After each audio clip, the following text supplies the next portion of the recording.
Okay, Bismillah ar-Rahman ar-Rahim. Assalamu alaikum.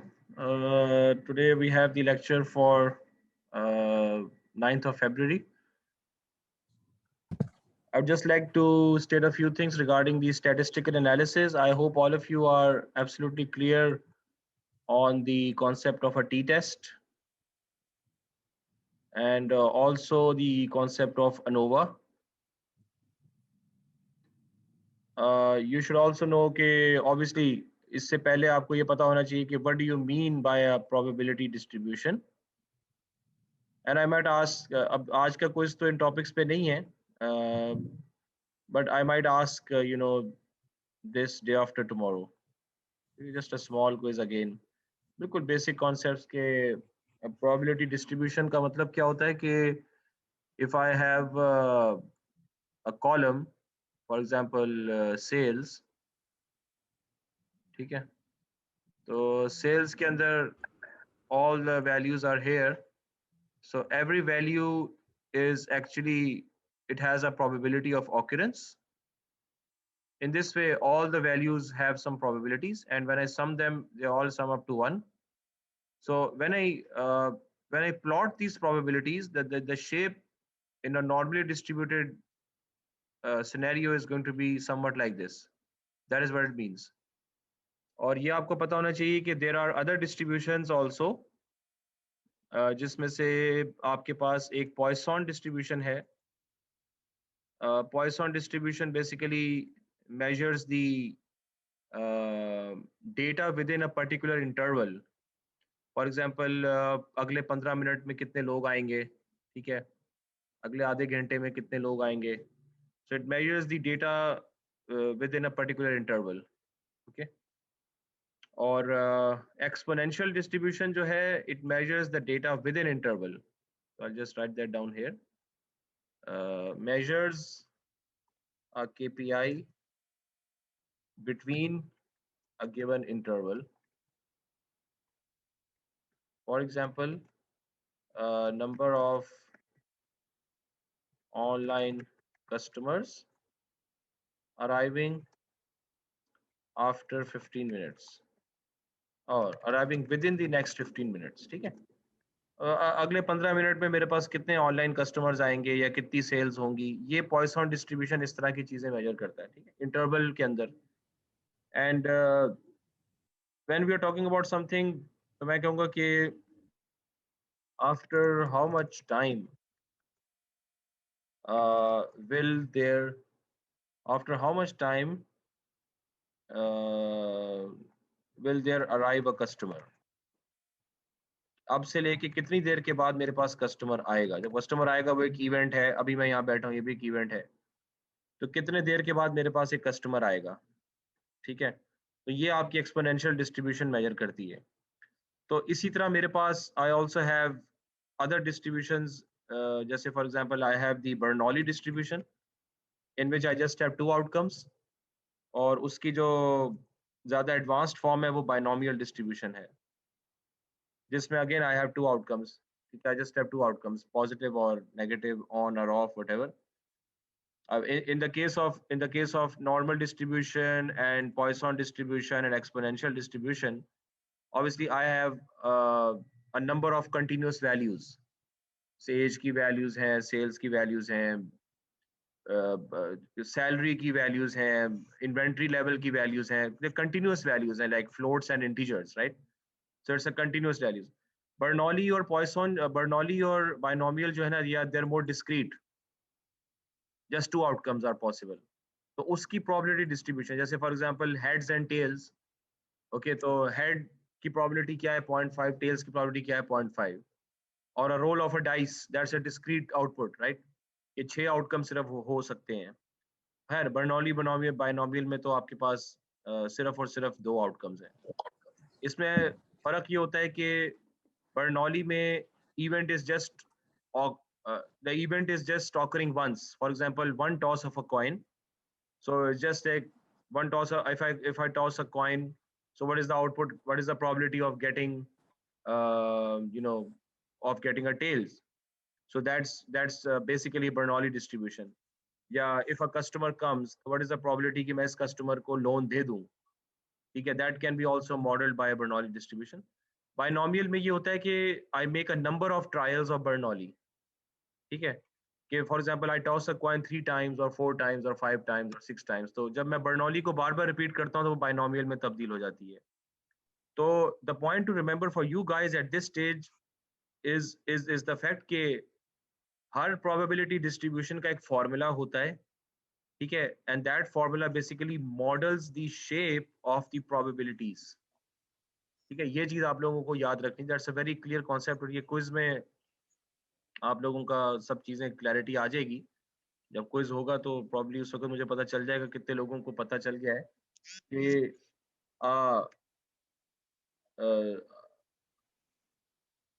Any given KPI measures follows a probability distribution,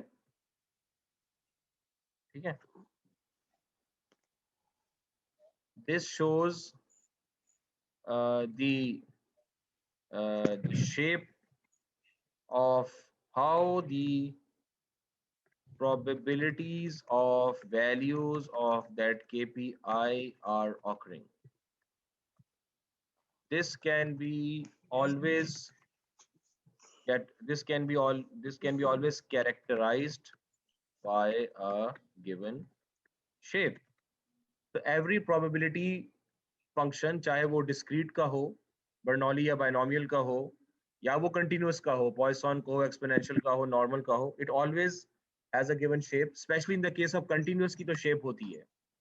और even जो हमारा T distribution है और F distribution जो हमने टी टेस्ट और अनोवा के केस में पढ़ी है, even those have a shape, but that is not our direct concern right now. हमारे कंसर्न में 3 डिस्ट्रीब्यूशन ज्यादा जरूरी है। सबसे ज्यादा जरूरी तो हमारे पास नॉर्मल है जिसका गॉसियन कर्व होता है। उसके बाद पॉइसन का अगर कोई यूज केस नजर आता है आपको तो Poisson distribution, there might be some columns जिसमें आपने इंटरवल में कोई चीज मेजर की हो कि इस 10 मिनट में क्या हुआ, इस 10 मिनट में कितने लोग आए, इस 10 मिनट में कितनी सेल हुई, that is the use case of Poisson, जो कि नॉर्मली होता नहीं है। और थर्ड केस में हमारे पास जो ज्यादा जरूरी चीज है वो एक्सपोनेंशियल डिस्ट्रीब्यूशन है।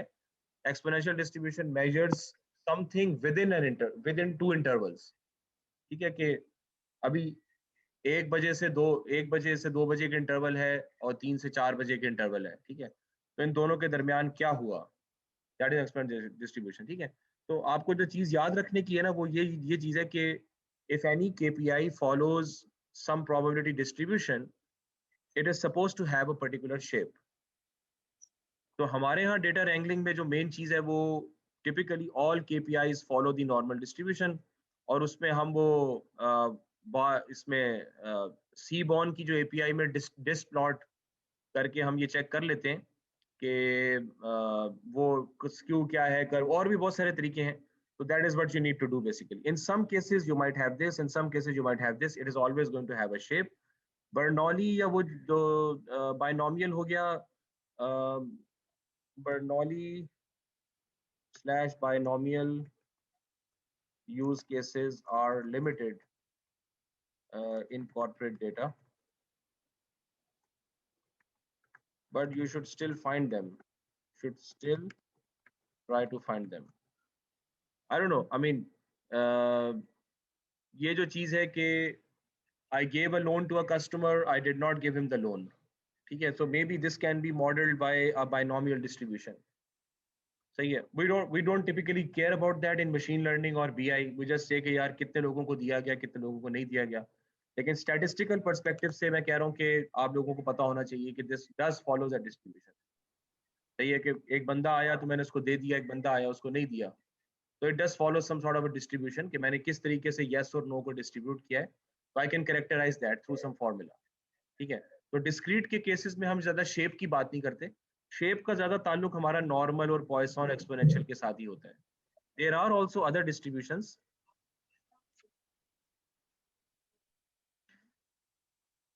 डिफरेंस ये बताया था कि in the case of Bernoulli it is simply one event जिसका बाइनरी आउटकम है। तो toss of a coin, arrival of a customer, तो उसको लोन दिया या ना दिया, तो you just focus on one particular event. Binomial के केस में there is a series of events each having a binary outcome. I toss a coin 20 times. So that has to be modeled by a binomial distribution. ठीक है, या फिर giving loan to giving Islamic loan to like maybe 200 customers. एक आया, दूसरा आया, तीसरा. तो every customer arriving is basically a Bernoulli distribution. लेकिन इकट्ठे मिलके वो बायनॉमियल बन जाएंगे. तो मैं आपको ये बताना चाह रहा हूँ कि टिपिकली हम इसको यूज नहीं करते किसी भी एनालिसिस में, और आजकल प्रैक्टिस है भी नहीं, लेकिन आप लोगों के इल्म में होना चाहिए कि ये चीज होती है, पीछे से स्टैटिस्टिकली इसकी बेस होती है. तो may be in some cases आपको उसकी इन्वेस्टिगेशन करनी पड़े, मुझे अभी इतना मुझे इसका पता नहीं है. और जस्ट राइट दैट डाउन ताकि मैं इसको खुद भी थोड़ा सा इन्वेस्टिगेट कर लूँ कि इनके जो यूज केसेस हैं. So what I'm saying is कि normal distribution is the most frequent use case जो कि आपको occur करेगा, और Bernoulli और binomial जो है वो फिर मैं आपको देख के बता दूंगा कि क्या उसका तरीका होना चाहिए. ठीक है. We talked about this distribution. तो अब एक और point, तो now अब ये there are other distributions as well जो कि मैं आपको बता रहा था कि there is something which is called a triangular distribution. ये सिर्फ आपके knowledge के लिए है. उसमें जो शेप होती है आपकी प्रोबेबिलिटी डेंसिटी कर्व की, sorry about that, it's something like this. So the probabilities are distributed in this way. Acha, you call it a probability distribution function in the case of Bernoulli and binomial when the outputs are discrete. You call it a probability density function when the columns contain the KPIs. They contain numbers, right? अगर continuous values हैं उसको हम कहते हैं probability density function, जैसे Gaussian is a probability density function, and when it is a discrete number of outputs it's called a probability distribution function. ठीक है. So ये triangular distribution है, तो data is distributed in this way. There is also a very important distribution जिसको हम कहते हैं uniform distribution. ये तो आप लोगों को पता होगा यूनिफॉर्म डिस्ट्रीब्यूशन का. तो यूनिफॉर्म डिस्ट्रीब्यूशन के केस में all the values are equally probable. So when you sample using the जब आप पाइथन में या किसी भी प्रोग्रामिंग लैंग्वेज में अपने नंबर्स को सैंपल करते हैं, sample 10 numbers or 100 numbers, so mostly they are sampled from a uniform distribution, meaning that कि जितनी वैल्यूज हैं वो बायस नहीं है. ठीक है. If I sample from a uniform distribution, इसका मतलब ये है कि मैंने किसी बायसनेस से नंबर्स को नहीं निकाला, बल्कि मैंने रैंडमली इक्वल रैंडम प्रोबेबिलिटी के साथ निकाला है. तो I can sample numbers which follow a normal distribution but I sample them uniformly. ये कोई बायसनेस नहीं है कि नेगेटिव नंबर्स ही आ रहे हैं या पॉजिटिव नंबर्स ही आ रहे हैं या कोई खास रेंज में मैं बायसनेस नंबर कह रहा हूँ. इसलिए बहुत सारे रैंडम नंबर जनरेटर्स में सीड आपसे मांगा जाता है, सीड आप दे दें. तो हर बच्चा, हर यूजर अपना सीड देगा, तो दैट रिमूव्स द बायसनेस की.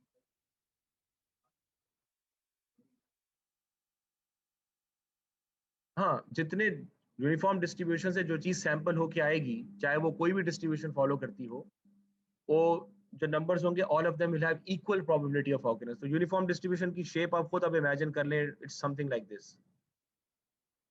is just a is just a curve like this. It just keeps on going straight like this, or in all the for all the numbers. Sorry, IID तो होता है identically. क्या होता है IID? Independent and identically distributed. हाँ, उससे मिलता जुलता कॉन्सेप्ट है. हाँ, ये हम कह सकते हैं कि नहीं, IID को हम इस तरह यूनिफॉर्म के साथ पता नहीं एसोसिएट कर सकते. IID किस केस में हम कहते हैं?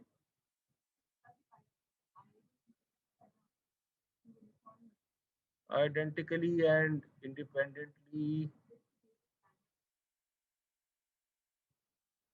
हाँ, they might be coming from a uniform, उसकी वैल्यूज यूनिफॉर्म डिस्ट्रीब्यूशन से आ रही होंगी. हाँ, लिंक आप कर सकते हैं इसको, बस सही है. So that's from the perspective. अब मैं आई जस्ट लाइक टू से अ फ्यू वर्ड्स रिगार्डिंग जो अभी तक हमने टेस्ट पढ़े हैं. एक तो हमने पढ़ा है T test. T test is conducted between two numerical variables and you want to find out whether the mean value of these variables differ from each other significantly. अब ये whenever you use statistical test you have to design a scenario. ठीक है, आपको basically एक scenario design करना पड़ेगा कि T test की जरूरत कब है।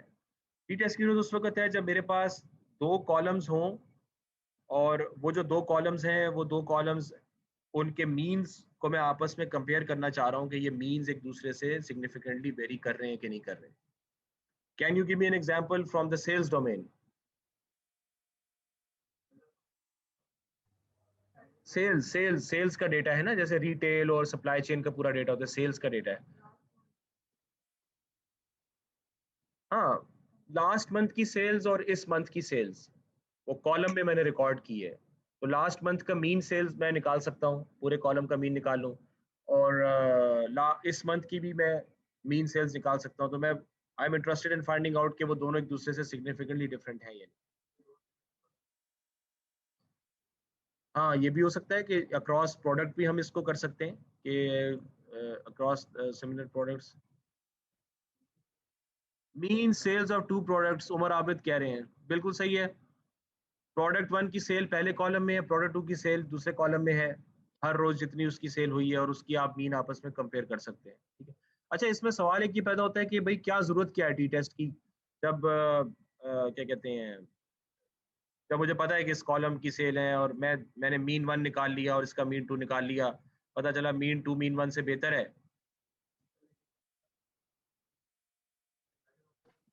सर हम लाइक छोटा से सैंपल साइज लेके फिर मीन निकालते हैं, फिर उसको कंपेयर करते हैं ना, हाँ तो हम वो मीन पूरे पॉपुलेशन पे नहीं लगा सकते ना।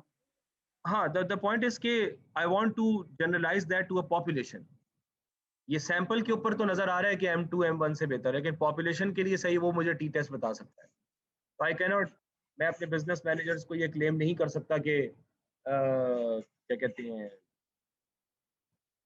कि ये चीज इससे बेहतर है जब तक कि मैं उसको स्टैटिस्टिकली वेरीफाई ना कर लूँ। ठीक है, तो टी टेस्ट का सिनेरियो आप लोगों को भाई अच्छी तरह समझ में आ जाना चाहिए। टी टेस्ट के सिनेरियोज मेरा ख्याल में कि कम होते हैं, बहुत ज्यादा नहीं होते, क्योंकि आमतौर पर इस तरह से हम डेटा रिकॉर्ड करते भी नहीं है कि सेल्स, पहले प्रोडक्ट की सेल्स एक कॉलम में, हम तो सेल्स सारी इकट्ठी रिकॉर्ड करते हैं। सही है, तो ये इतना यूज केस उसका बनता नहीं है। टी टेस्ट का यूज केस उस वक्त बनता है कि फॉर एग्जांपल आपने कोई मेजरमेंट ली, जैसे आईओटी के डेटा में आप देख रहे हैं ना, आईओटी के डेटा आपको पता है मुस्तकिल पर सेकंड भी आप रिकॉर्ड कर सकते हैं, हर 5 मिनट के बाद भी रिकॉर्ड कर सकते हैं, तो हर 5 मिनट की रीडिंग रिकॉर्ड हो रही है।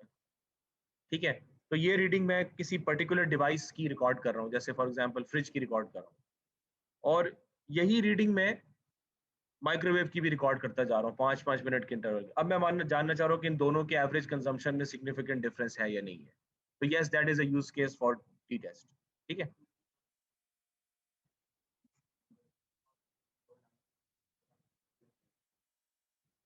पर दो न्यूमेरिकल कॉलम्स होने चाहिए और तुक बननी चाहिए।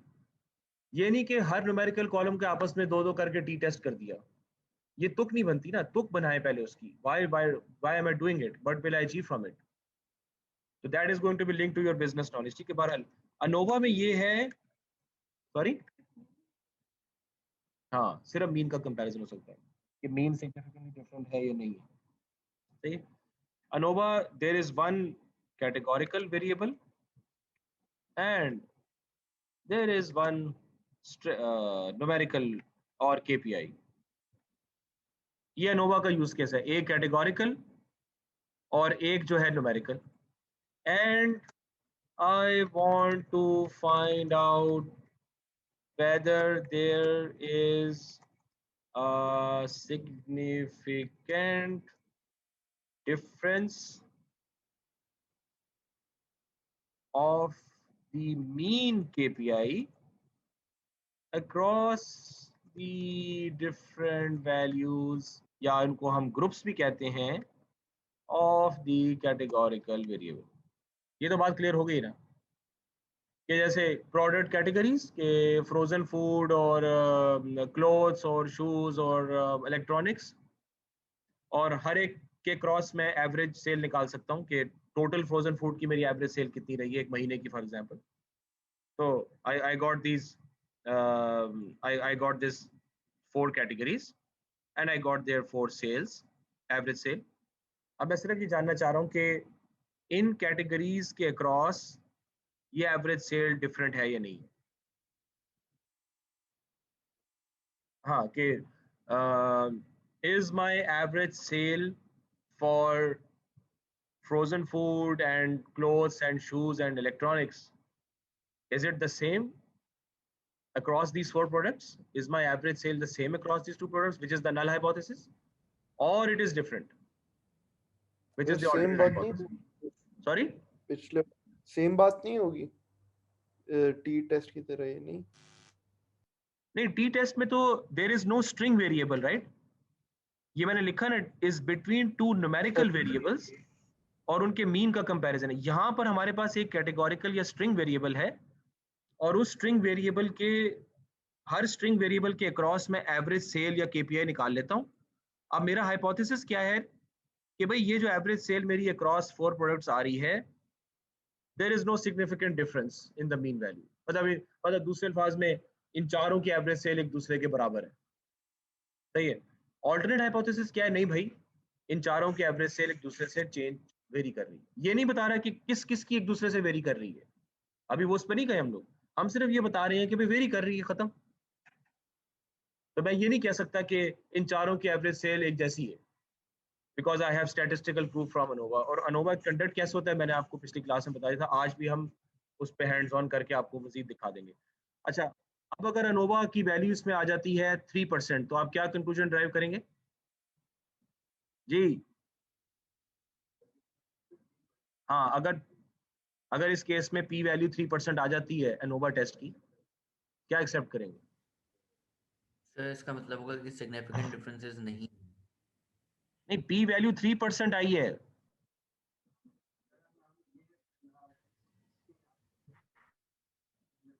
There is significant difference of the mean KPI for different values.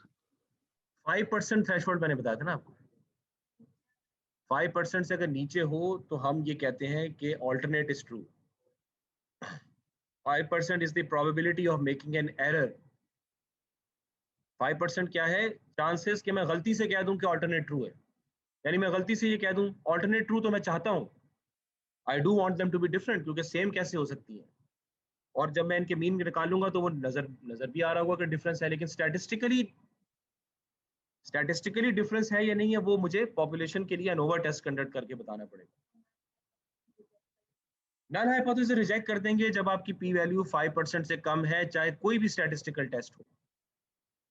कोई भी स्टैटिस्टिकल टेस्ट हो, नल हाइपोथेसिस रिजेक्ट कर देंगे, ऑल्टरनेट को एक्सेप्ट कर देंगे अगर पी वैल्यू 5% या उससे कम है. राइट? सही है. ये कोई इतना मुश्किल काम तो नहीं है ना. तो इन दिस केस मेरा कंक्लूजन क्या होगा? 3% में क्या कंक्लूजन जी? यानी आप बताइए. सर ये कंक्लूजन होगा कि जो हमारा नल हाइपोथेसिस रिजेक्ट हो जाएगा, इसका मतलब कि हमारे जो प्रोडक्ट के मीन्स हैं वो डिफरेंट होंगे एक दूसरे से.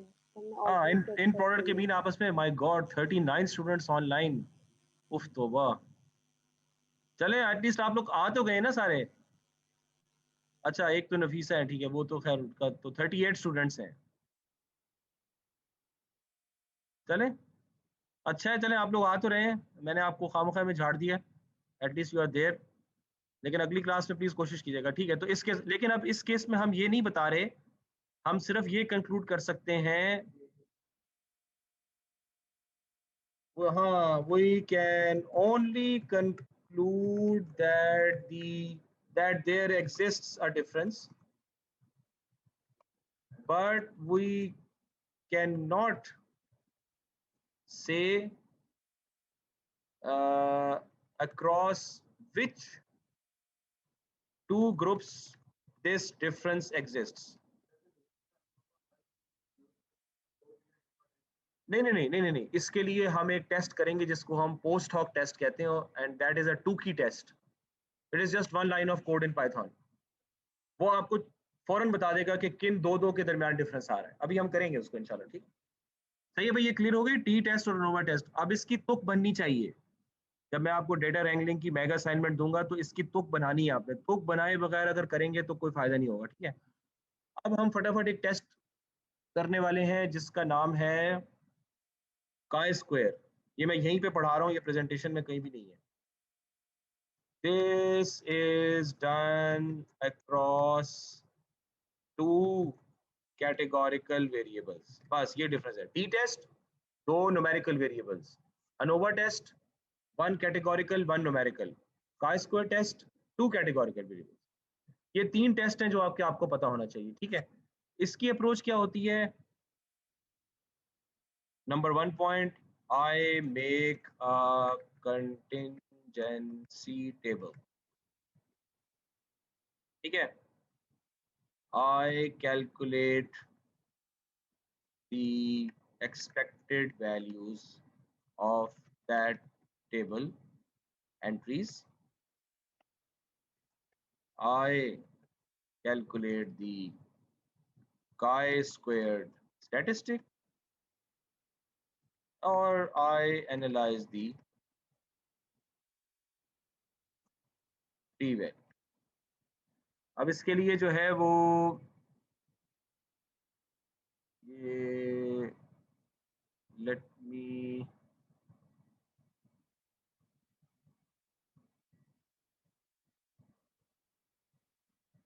ये मैंने कल ही पढ़ाया है।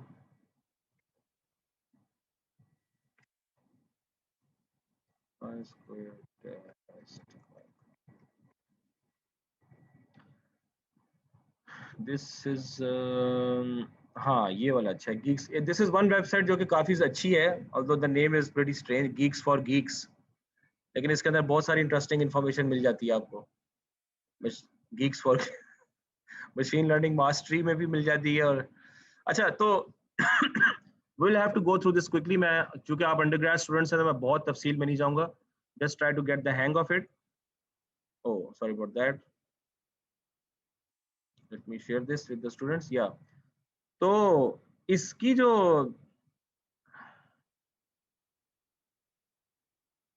we have some chats here. Alternate accept करेंगे, मुस्तफ़ा जुल्फिकार, दैट्स ओके। उमर आबिद के अलावा भी लोग बातें करें, भी चैट पे ही जवाब दे दें अगर बोलने की अभी वो ताकत नहीं है। आई एम श्योर कि आप लोगों ने नाश्ता नहीं किया होगा अभी तक, तो अगर बोलने की ताकत नहीं तो चैट पे ही बातचीत करें। अच्छा, काई स्क्वायर टेस्ट का यूज केस क्या है? I want to find out the relationship between 2 string variables. For example in this case we have gender and we have the pets जो कि इन्होंने पाले हुए हैं, like dogs and birds and cats. So I make a contingency table, ठीक है। This is just the frequency, कितने men ने dogs पाले हैं, 207 लोगों ने, कितने मेंस ने cats एज अ पेट रखा हुआ है 282, birds 241, फीमेल्स के लिए ये काउंट है। So these are the 6 values जो कि हमने कंटिंजेंसी टेबल में डाली है, और ये मैंने अपने टेबल से निकाल ली है, काउंट किया है बस। मेरा नल हाइपोथेसिस क्या है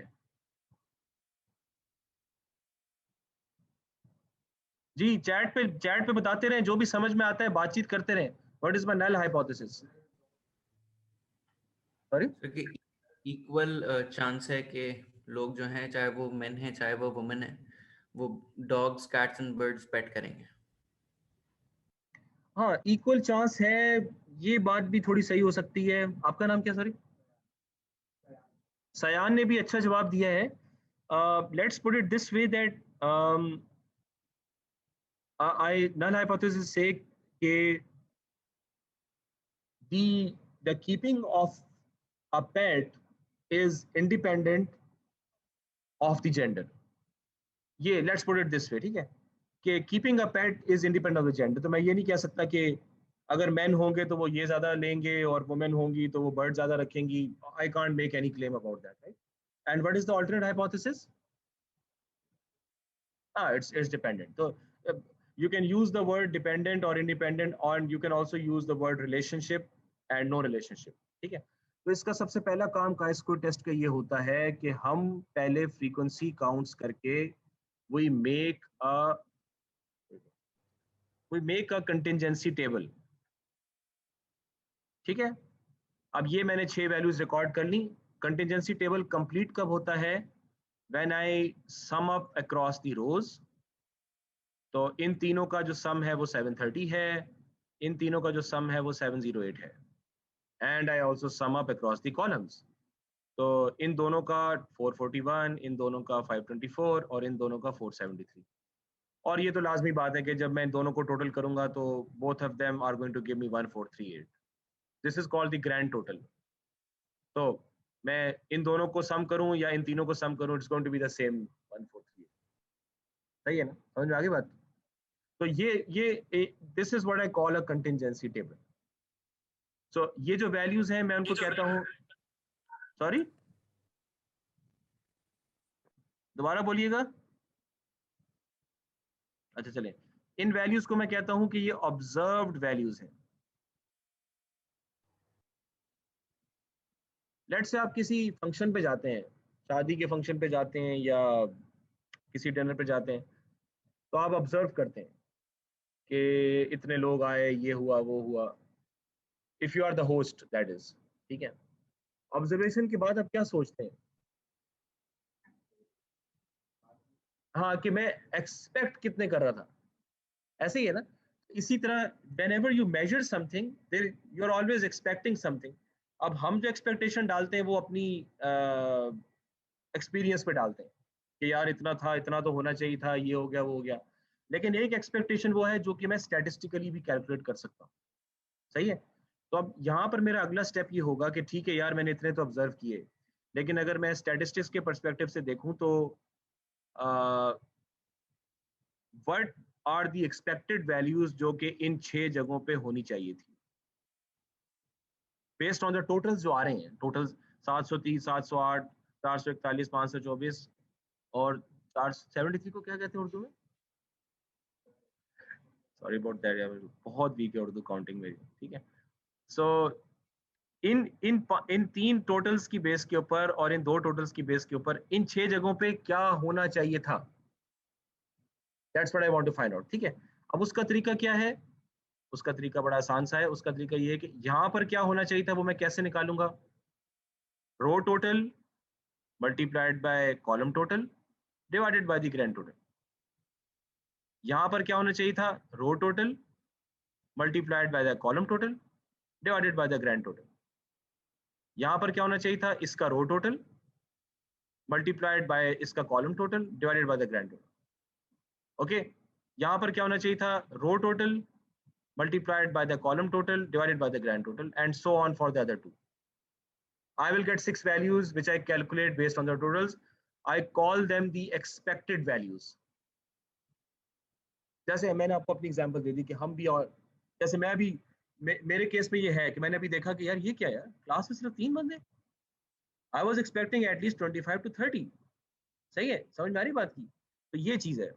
कल हम लोग, हमारी मीटिंग थी तो उसमें बात हो रही थी मेगा क्लासेस होंगी और 120 बच्चा बैठेगा, 160 बच्चा बैठेगा और बड़े बड़े प्रोफेसर आके पढ़ाएंगे फर्स्ट ईयर के बच्चों को, और यहाँ पे तो 3 बंदे ज्यादा आने को कोई तैयार ही नहीं है। वो पता नहीं कौन सी मेगा क्लास होगी, कब होगी।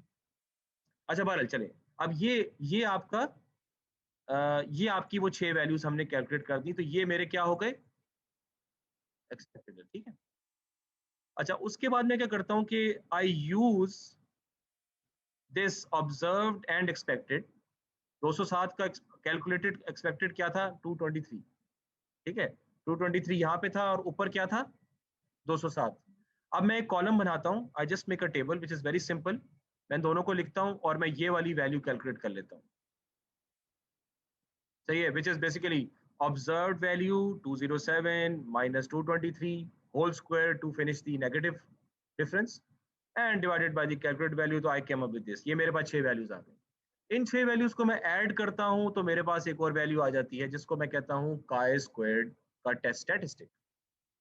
जैसे टी टेस्ट आपने कंडक्ट किया होगा तो एक टी की वैल्यू आती है, अनोवा करेंगे तो एक एफ की वैल्यू आती है, उसके साथ पी वैल्यू भी आ जाती है। इसी तरह काय स्क्वायर्ड करेंगे तो एक काय की वैल्यू आएगी, उसके साथ पी वैल्यू भी आ जाएगी।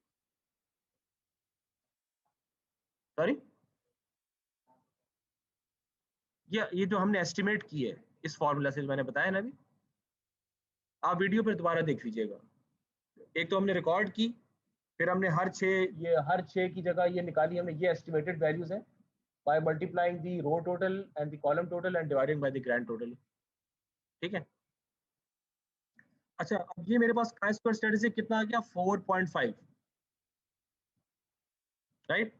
नाउ मैंने आपको ये बात बताई थी कि every probability distribution has a probability table, every probability distribution has a probability table, और ये आपका मसलन ये आपका एक बेसिकली आप कह लें कि ये chi squared का टेबल है। Let me just zoom that in. ये chi squared का टेबल आपके सामने आ रहा है। इस टेबल में आमतौर पे दो चीजें होती हैं, degrees of freedom. Degrees of freedom मैंने अब क्या बताया था, मेरे पास chi squared स्टैटिस्टिक को एस्टिमेट करने के लिए कितनी आज़ादी है। आज़ादी कैसे मेजर करते हैं, total number of columns available minus the number of parameters you want to estimate. In this case I just want to estimate one parameter, और मेरे पास 2 कॉलम है, या पता नहीं यहाँ पे कितने कॉलम है, 3 कॉलम है, तो 12 3 - 1 = 2। ठीक है, और जो दूसरी तरफ होता है मेरे पास सिग्निफिकेंस लेवल, मैंने क्या रखना है, सिग्निफिकेंस लेवल मैंने कहा भाई 5% रखना है, बात खत्म होगी, उससे आगे मैं नहीं जा। 10% भी वैसे इजाजत है, ठीक है, लेकिन मैंने 5% रखना है। तो 5% लेवल पे डिग्री ऑफ फ्रीडम 2 पे क्या वैल्यू आनी चाहिए, 5.991। तो अगर आपके स्टैटिस्टिक की वैल्यू इससे कम है, इसका मतलब ये है कि ऑल्टरनेट ट्रू है, और अगर इससे ज्यादा है तो फिर ऑल्टरनेट जो है ना वो आपका फॉल्स हो जाएगा। नहीं sorry, probability of exceeding the critical value, पता नहीं इस केस में किस तरह लिखा। बहरहाल आप कोई भी डिस्ट्रीब्यूशन टेबल देख लें तो उसमें एक तरफ वैल्यूज बढ़ रही होंगी और जाहिर सी बात है दूसरे में कम हो रही होंगी। तो अगर आपका टेबल इस तरह है कि 5% 10% पे वैल्यूज बढ़ रही हैं, 15% 20% पी वैल्यू की बात कर रहा हूँ, और 5 से कम में वैल्यूज कम हो रही हैं, तो 5 के नीचे जो आपकी वैल्यू आनी चाहिए, आपकी वैल्यू फिर उससे कम होनी चाहिए। ठीक है, अब जैसे इस केस में जो this is 5%, this is 1% and this is 0.1%, तो इस केस में क्या है 5, हाँ ध्यान से देखें इस केस में क्या वैल्यू है 5.99, 5% सिग्निफिकेंस लेवल पे 5.99 आ रहा है, राइट, और 1% पे कितना आ रहा है 9.2। तो आई वाज रॉन्ग, जो मैंने बात की कि अगर मेरी वैल्यू 5% डिग्रीज ऑफ फ्रीडम 2 में 5.99 या उससे ज्यादा होगी तो मैं अल्टरनेट को एक्सेप्ट करूंगा, क्योंकि पी वैल्यू बढ़ रही है ना, कम हो रही है ना, ऊपर 5%, 1%, 0.1% कम हो रही, मैं तो कम की तरफ जाऊंगा ना।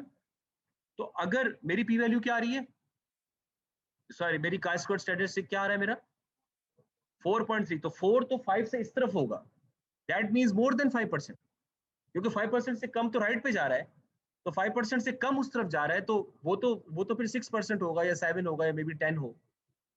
तो मैं क्या करूंगा, नल को एक्सेप्ट कर लेंगे, क्योंकि वो तो इस तरह। अब जो हम पाइथन में करेंगे ना, पाइथन में एक्चुअली फायदा ये है कि आपको ये सब टेंशन करनी नहीं है, आपको सिर्फ फंक्शन कॉल करना है और पी वैल्यू देखनी है, लेकिन तुक होना चाहिए। नल और अल्टरनेट का जो लॉजिक है वो क्या ये वापस से बता सकते हैं? यार नहीं यार, बहुत लंबा काम हो जाएगा भाई। मैं सर सिर्फ थोड़ा कह कंफ्यूज रहा हो हूँ गया था कि जो आपने मैं लाइक मैं लेफ्ट मैं राइट पे बता वैल्यूज देता हूँ। इंक्रीज डिक्रीज बोली थी। You do understand what is a degree of freedom, right? Yes Degrees of freedom is the total number of variables minus the number of parameters I want to estimate. In the case of hypothesis testing, I am typically estimating only one parameters. So the degree of freedom is the total number of columns minus 1. In the case of hypothesis testing, ठीक है? In this case हमारे पास 2 है, ये जो हमने example ली है उसमें हमारे पास टोटल कॉलम्स 3 थे, 3 - 1 = 2, सही है। अच्छा दूसरा ये है कि आई एम सेइंग कि मैं 5% सिग्निफिकेंस लेवल पे ऑपरेट करता हूँ। 5% is the chance of me making an error about the alternate hypothesis. मैं जबरदस्ती नहीं क्लेम करना चाहता कि जेंडर और पेट्स के दरमियान रिलेशनशिप है, I don't want to make that error, तो मैं I just want to keep the chance of that error to 5%, ठीक है, या उससे कम। अब अगर आप इस टेबल को देखें 5%, this is 1%, this is 0.01%. So this is the direction in which I want to go. I want my value of the chi-squared statistic to be either significant at the p level or less than that. तो less than that अगर मैंने जाना है तो minimum 5.99 होनी चाहिए या उससे ज्यादा होनी चाहिए, ठीक है। लेकिन मेरी जो chi-squared वैल्यू कैलकुलेट हुई है वो क्या है, 4 पॉइंट समथिंग, तो वो तो लाजमी बात है कि वो इस साइड पे आएगी जो कि 5% से ज्यादा हो जाएगा। 5% का थ्रेशोल्ड ये होता है कि the chances that I make an error about the alternate hypothesis, क्योंकि ऑल्टरनेट को तो मैं चाहता हूं कि ट्रू हो, नल तो नल है ना, नल की तो कोई वक़्त नहीं है, मैं तो चाहता हूं कि जेंडर और पेट्स के दरमियान रिलेशनशिप हो ताकि कोई चीज इंटरेस्टिंग सामने आए ना, वरना तो कहेंगे भाई कुछ नहीं है, चलो भी साइड पे फेंको इसको। तो हर टेस्ट में यही केस है, नल तो एक बेसलाइन चीज है। I want the alternate to be true but I don't want to make an error on that कि मैं गलती से ऑल्टरनेट को ट्रू कर बैठूं। तो 5% इज द चांस दैट मैं ऑल्टरनेट को गलती से ट्रू कर लूं, तो I want that chance to be just less than और इक्वल टू 5%। उसके लिए chi-squared जो स्टैटिस्टिक, कोई भी स्टैटिस्टिक हो, एफ हो, टी हो, काय हो, उसकी वैल्यू 5% या उससे कम उस टेबल में आपको उस रेंज में जाना है। हमारी वैल्यू काय की आ रही है 4 point something, so that is going towards the left. Towards the left means more than 5%, which I am not willing to accept, ठीक है। अच्छा, बाज़ औक़ात ये होता है कि अगर 5 और 10 के बीच में आ रही है तो फिर भी हम कहते हैं चलो यार कारपेट के नीचे डाल दो इसको, कोई मसला नहीं है, कर लेते हैं एक्सेप्ट। 10% से ज्यादा तो किसी हाल में नहीं, 10% ज्यादा किसी हाल में नहीं। अब मुझे ये नहीं पता कि ये 4 पॉइंट समथिंग जो है ना ये 10% के अंदर अंदर आए, मेरे ख्याल में तो आ जाएगा। तो हम कह सकते हैं ठीक है यार, मान लेते हैं कि कुछ रिलेशनशिप है, इस तरह करके हम क्लेम कर सकते हैं, but we will not be very confident about it, क्योंकि वो 5% से वो ऊपर चला गया है, सही है। तो इसी तरह आप कोई भी स्टैटिस्टिकल टेस्ट का टेबल खोल के देखेंगे, आपको ये दो चीजें मिलेंगी, एक तरफ डिग्रीज ऑफ फ्रीडम मिलेंगे, एक तरफ आपको पी वैल्यू मिलेगी और नीचे वो स्टैटिस्टिक की वैल्यूज मिलेंगी। अब आपका काम तो सिर्फ पाइथन के साथ, ये मैंने आपको लॉजिकली समझाने की कोशिश की है, ठीक है। हाँ जी, ठीक है भाई। जी सर। जी सर, सही है। जी सर। ये सही आप कर लें, क्योंकि ये आपका हो जाएगा, वो क्या कहते हैं, क्विज आएगा आपका परसों इंशाल्लाह। हाँ, तो अब इसमें therefore null hypothesis is accepted, बस। हाँ, बिकॉज वो तो अब हमारा जो हमारा अब लबो लुआब हो गया वो ये है कि आपको टी टेस्ट का भी पता चल गया, आपको एफ टेस्ट या नोवा का भी पता चल गया, और आपको जो है वो काय स्क्वायर्ड, काय कैसे लिखते हैं यार, मैं भूल गया। नहीं, वो उसका एक वो भी होता है, सिग्मा की तरह लिखते हैं सर। ये समथिंग लाइक दैट, ये बात सही है। सो अब ये तीनों चीजें हैं, इनका तुक क्या बनता है, वो क्या बनता है, ये अब आपको क्लियर होना चाहिए। Let's do some hands on right now. I hope you can see this. तो ये अब हमारे पास हैंड्स ऑन पे करने को बहुत ज़्यादा है, फ्रैंकली हमारे पास टाइम नहीं है, और I am still feeling very sad कि मैंने आप लोगों को सबको झाड़ दिया है, मुझे माफ़ कर दीजिएगा। तो चलता रहता है। ये स्टैटिस्टिक का मैंने एक फाइल बनाई, मैंने अपलोड कर दी है। इसमें सेल्स का टेबल है, ये टेबलू के जो सेल्स एनालिसिस है ना, ये मैंने उससे छापा है, बल्कि कॉपी कर लिया है वही सेल्स का एक्सेल जो उन्होंने। ये सेल्स मेरा ख्याल में कि उन्होंने जनरेटेड सेल्स बनाई, these are not the actual sales. तो बहरहाल इसको हम यूज़ करेंगे। तो मैं इसको रीड एक्सेल करता हूँ और उसके बाद मैं इसकी टाइप्स देखता हूँ। तो ये मेरी कॉलम टाइप्स हैं। रैंगलिंग में सबसे पहला आप लोग स्टेप ये याद रखिएगा कि I am running out of time, I need to decrease the brightness probably.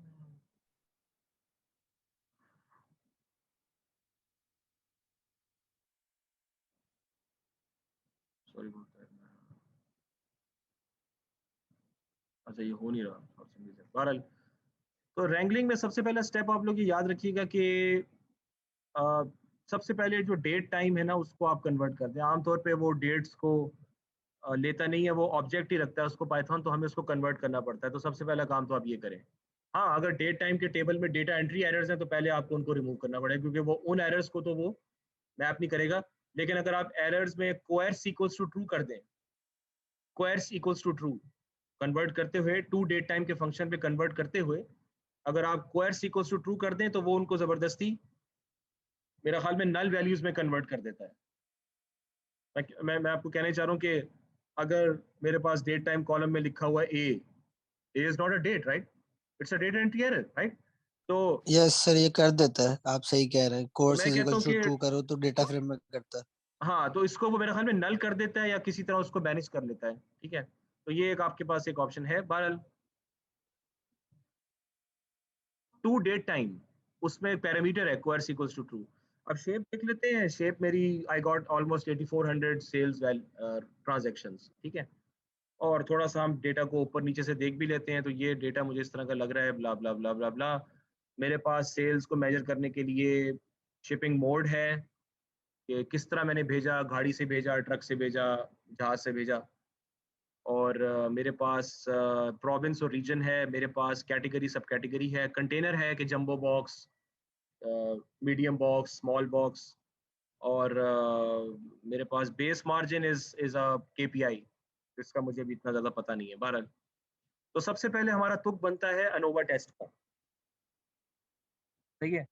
तो अनोवा के अंदर मैं सेल्स और order priority can be urgent और नॉट अर्जेंट और very very normal, more normal and urgent जो भी है। लेट्स सी कि ऑर्डर प्रायोरिटी की क्या क्या वैल्यूज हैं। तो मैं इनका अनोवा टेस्ट कंडक्ट करता हूँ और यहाँ पे ऑल्टरनेट हाइपोथेसिस क्या है? क्या बस जल्दी जल्दी बताएं। हाँ? The average sale across all the order priorities is different. The alternate hypothesis, alternate की बात करें, alternate में ये कि different order priorities are going to have different average sales. नहीं,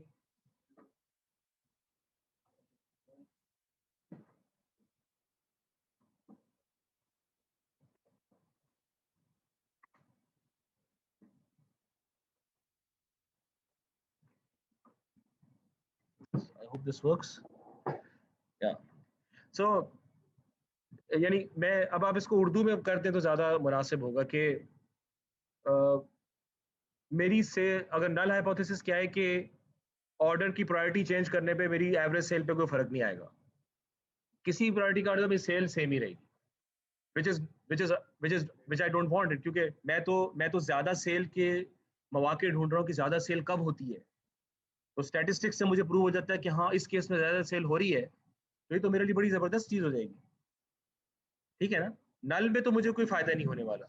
कि मतलब ये कि ऑर्डर प्रायोरिटी रिकॉर्ड करने की जरूरत क्या है फिर जब उसने सेल को मुतासिर ही नहीं करना, ठीक है ना? तो ये तो मेरे बिजनेस का बड़ा नुकसान है। भाई कोई चीज अर्जेंट जाती है, कोई चीज अर्जेंट नहीं जाती, दैट्स व्हाट इट मींस। हाँ, डिलीवरी की प्रायोरिटी है ना। इसकी वैल्यूज देख लेते हैं। ऑर्डर प्रायोरिटी का मैंने वो वैल्यू काउंट नहीं किया, यहाँ पे आप देख लेना ऑर्डर प्रायोरिटी में कहाँ है लिखा हुआ है वो। हाँ, लो, हाई, मीडियम, नॉट स्पेसिफाइड, ये है, ठीक है? तो जनाब इस केस में क्या आ रहा है? ये देखें एफ की वैल्यू आ गई, लेकिन हमें इससे कोई सरोकार नहीं है, डीएफ से भी कोई सरोकार नहीं है, ठीक है? ये अनोवा के फॉर्मूलाज में 2 डिग्रीज ऑफ फ्रीडम कैलकुलेट था, आप वीडियो देखिएगा, ठीक है? इसका स्टैटिस्टिकल का जो क्विज है वो मैं नेक्स्ट ट्यूसडे आपसे लूंगा ताकि आप वीकेंड पे जरा सुकून से सब चीजें पढ़ लें। पी वैल्यू क्या आ रही है? How much percentage is that? 22%। तो ऑल्टरनेट क्या होगा? ट्रू। ऑल्टरनेट ट्रू हो जाएगा? नहीं सर, फॉल्स हो जाएगा ना। फॉल्स हो जाएगा। वो तो 5% तक ट्रू होता। हाँ, और मैं सर पकड़ के बैठ जाऊंगा कि भाई ऑर्डर प्रायोरिटी का सेल से कोई ताल्लुक नहीं नजर आ रहा मेरे सैंपल में, ठीक है? शिपिंग मोड क्या होता है? कि गाड़ी से भेजा, ट्रक से भेजा या जहाज से भेजा। कितनी आ रही है p value? 0%. 0%. Is that less than 5%? Yes, so significant है। But about region? नहीं, रीजन से कोई ताल्लुक नहीं है, जो कि बड़ी अजीब सी बात लग रही है। What about province? 18%। ये भी नहीं है। इसका मतलब है कि डेटा फेक है क्योंकि ये कैसे हो सकता है कि लोकेशन से आपको सेल्स पे फर्क ना पड़े? बहरहाल हम टैबलू वालों को कुछ नहीं कहते, इन्होंने वैसे ही हमारे पे बड़ा एहसान किया है डेटा देखकर। कस्टमर सेगमेंट यानी मिडिल क्लास और ये वो यानी कॉर्पोरेट हो गया, हाउस होल्ड हो गया, तो उससे भी कोई ताल्लुक नहीं। ये भी इट शोज के डेटा बुक ज्यादा ही फेक हो गया, सही बात है। प्रोडक्ट कैटेगरी, हाँ ये बहुत ज्यादा सिग्निफिकेंट है। ये different which also make sense कि क्रॉस डिफरेंट कैटेगरीज आपका अभी फिलहाल हम आउटलायर्स एनालिसिस की बात नहीं कर रहे हैं, अभी हम सिर्फ अनोवा की सीखने की कोशिश कर रहे हैं, ठीक है। अगर कैटेगरी ये क्रॉस है तो सब कैटेगरी क्रॉस भी एक्सपेक्टेड है कि होगा, और वो है। And what about product container? Yes, जाहिर सी बात है, बड़े डब्बे में भेजेंगे तो सेल ज्यादा होगी, महंगी चीज भेजेंगे ना, तो दैट्स द रीजन। अब मैं जिनका मेरा सिग्निफिकेंट आया है मैं उनका 2 की निकाल लेता हूँ। जिनका सिग्निफिकेंट आया है ऊपर उनका मैं 2 की निकालता हूँ कि एक्चुअली किन किन के दरमियान डिफरेंस आ रहा है। ये मैंने कहा था ना आपको कि वो तो बता रहे डिफरेंस है, लेकिन किन दो ग्रुप्स के पेयर्स के दरमियान डिफरेंस है उसके लिए मैं 2 की कर देता हूँ। अब यहाँ सर लेकिन अगर हमने ये चेक करना है कि जी बोले कि सही कि डिफरेंस पॉजिटिव है नेगेटिव है, मतलब कि पॉजिटिव इम्पैक्ट होगा सेल्स में, नेगेटिव होगा, ये कैसे चेक करेंगे? ये आपको सामने भी पता चल रहा है।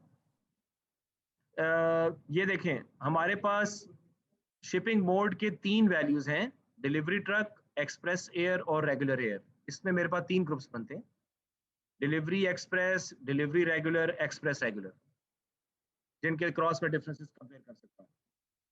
यहाँ मुझे बता रहे हैं कि P adjusted is the P value, जो कि आप बात कर रहे थे कि हमें अलग से नोवा करना पड़ेगा, ये उसने कर दिया आपके लिए, और उसने बताया है कि ये है 0.1%, यानी कि डिलीवरी और एक्सप्रेस का 0.1% है। तो इन दोनों के दरमियान जो मीन सेल्स है वो सिग्निफिकेंटली वेरी कर रही है, ठीक है।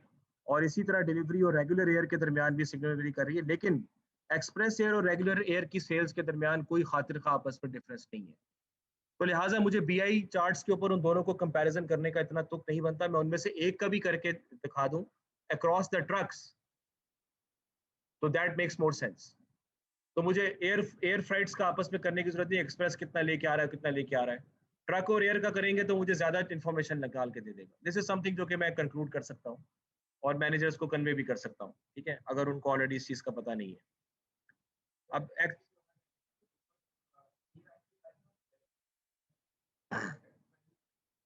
एफ वैल्यू वही थी जो एफ का, जो जैसे हमने काई स्क्वायर का टेबल देखा है ना, इसी तरह एफ का टेबल अलग होता है और टी का टेबल अलग होता है, और स्टैंडर्ड नॉर्मल डिस्ट्रीब्यूशन का, जी डिस्ट्रीब्यूशन का भी टेबल अलग होता है, लेकिन कॉलम्स उसमें वही होंगे, significance level and the degrees of freedom. और उसके बाद देखना होगा कि मुझे पीछे जाना है या आगे जाना है, उसके हिसाब से आप देख सकते हैं, ठीक है, दैट्स द थिंग। तो बेसिकली ये मुझे यहाँ से कंक्लूजन आया। What about the product category? Product category में भी 2 आ रहे हैं, फर्नीचर और ऑफिस सप्लाईज। नहीं, सब में नहीं है, इसमें नहीं है। फर्नीचर और टेक्नोलॉजी का आपस में कोई डिफरेंस एग्जिस्ट नहीं करता सिर्फ फर्नीचर, ऑफिस सप्लाईज और ऑफिस सप्लाईज और टेक्नोलॉजी, ठीक है। इसी तरह सब 5% के ऊपर देखिए, सॉरी 5% के ऊपर देखिए, 5% से अगर कम है तो है, अगर 5% से ज्यादा है 5% ज्यादा है तो वो सिग्निफिकेंट नहीं है ना। ये P वैल्यू ये बता रही है ना मुझे, तो ये 0.1% है, ये भी 0.1% है, ठीक तो है। इन दोनों के दरमियान है। हाँ, इन दोनों के दरमियान जो मीन सेल्स है वो दूसरे से सिग्निफिकेंटली वेरी कर रही है, जो कि आपको इनके डिफरेंस से भी अंदाजा हो रहा है। तो मैं अब ये I can claim that this generally happens at the population level. मैं ये बात आपसे कर रहा हूँ, ठीक है। और सब कैटेगरीज चूंकि बहुत सारी हैं, तो ये इसमें देखें आप, ये बेसिकली जो आपका जो प्रोडक्ट मैनेजर है ना, ये उसके ऊपर हम उसको दिखा सकते हैं कि भाई तुम्हारे लिए कौन सी सब कैटेगरीज इंपॉर्टेंट हैं, उनके क्रॉस हम देख लें, लेकिन इतनी सारी हम एनालिसिस यहाँ पे नहीं करेंगे, सिर्फ आप लोगों को दिखाने के लिए है, ठीक है। प्रोडक्ट कंटेनर को देख लें, तो कंटेनर में तो जो मेन कैटेगरी सिग्निफिकेंट है उन्हीं की सब कैटेगरीज के लिए पे काम करेंगे ना।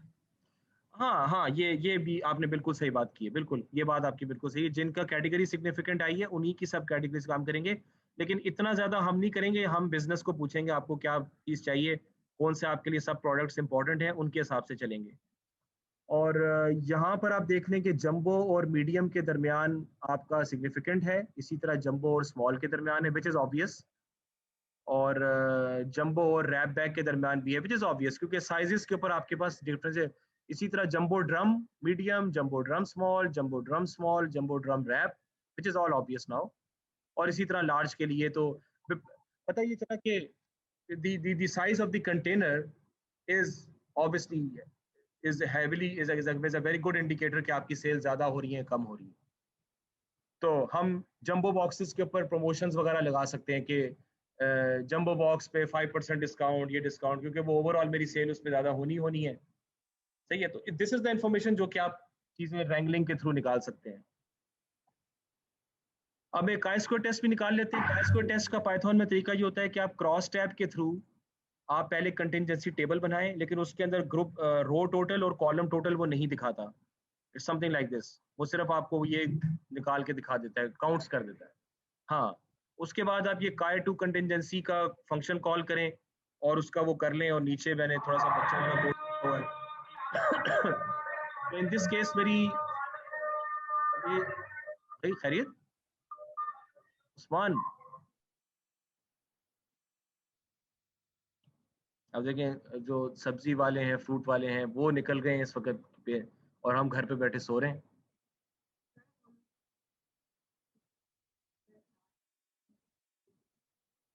क्लास के टाइमिंग चेंज नहीं हो सकते, बहुत मुश्किल है। 40 स्टूडेंट्स को आप कहाँ का एडजस्ट करेंगे भाई? अच्छा बारह, अब इसकी पी वैल्यू कितनी आ रही है? 35%। सो इसमें मेरा क्या कंक्लूजन होगा कि there is no relationship between the customer segment and the product category, so I cannot claim that a particular segment is buying a particular category. तो मतलब ये है कि कोई भी सेगमेंट हो, वो उनकी जो बाइंग है वो it's uniform across the different products. तो मैं एसोसिएट नहीं कर सकता उनको आपस में, देयर इज नो रिलेशनशिप। ठीक है, तो और ये तीनों टेस्ट आपको मिल के बहुत इंपॉर्टेंट इन्फॉर्मेशन देते हैं। आखिर में मेरे पास टी टेस्ट भी मैंने किया था, और ये तो खैर मैंने थोड़ा सा उसको कॉलम्स को अलग किया है। ये टी टेस्ट मैंने कंडक्ट किया था सेल्स में और बेस मार्जिन में। बेस मार्जिन एक केपीआई होता है, जैसे जो कि रिटेल बिजनेस में इस्तेमाल होता है। एक तो gross margin return on investment है, एक बेस मार्जिन है, लेकिन मुझे एग्जैक्टली पता नहीं है, frankly I don't have that knowledge. Sales और प्रॉफिट का भी कर लेते हैं। ये टी टेस्ट हम निकाल रहे हैं उनके मीन में डिफरेंस है या नहीं है। ठीक है, यहाँ पर मेरे पास यहाँ तो आता है कि बिल्कुल नैन आ रहा है, तो ये तो कैद करने का तुक ही नहीं बनता। अगर सेल्स और प्रॉफिट का मैं करूं तो there is a significant difference, क्योंकि पी वैल्यू 0 आ रही है। तो mean profit is very different from the mean sales. ठीक है, तो this is also I don't know कि people how are they calculating this profit. There might be a universal equation और there might be their personalised equation. सही है, समझ में आ गई बात की? अच्छा भी अब टाइम तो कम रह गया, आपका क्विज भी लेना है और हैंड्स ऑन मैंने आपको पूरे, चलो हैंड्स ऑन मैं परसों करवा दूंगा, क्विज की तैयारी कर लें। मैं लेट मी स्टॉप द